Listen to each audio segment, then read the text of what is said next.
আমরা অনেকে জানিই না যে ড্রাগন ফ্রুট দিয়া ব্রেড বানানো যায় বা রুটি বানানো যায়, যেটাই বলি না কেন।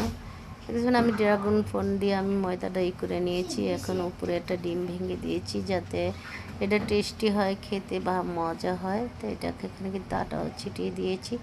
তো এখন রুটিটা এভাবে নিব, তারপরে আমি রুটিটা কেটে নিব। তো দেখতে পাচ্ছেন এটা একবারই করে নিচ্ছি, এখন আটা দিয়ে করে নিব। তো এটার যেই বনটা বানাবো আমি রেড ড্রাগন ফ্রুটের, এই বনটা কিন্তু কালারটা চেঞ্জ হয়ে যাবে। যে আপনি বাচ্চাদের খাওয়াবেন, পুষ্টিগুণে কিন্তু ভরপুর। এটা বাচ্চাদের খেলে কি বুঝতেই পারবে না যে এটা ড্রাগন দা আপনি বানিয়েছেন। এটা কিন্তু অনেক সুস্বাদু খেতে। আপনি হুইট ক্রিম ভিতরে দিয়ে দিতে পারেন বা যে কোনো ধরনের ক্রিম দিয়ে দিতে পারেন। তো আমি সবগুলো বন আমি কেটে নিয়েছি। এই যে আমি ডিজাইন করে নিয়েছি যে বাচ্চারা যেটা পছন্দ হয় আর কি। বনগুলো কিন্তু খেতে খুবই অসাধারণ হয়েছে, মজা হয়েছে। যে আপনারা বাচ্চাদের জন্য, যেই বাচ্চারা ড্রাগন পছন্দ করে না এভাবে খেতে, তাদের জন্য কিন্তু এই পদ্ধতিতে করে নিতে পারেন। এটা কিন্তু খুবই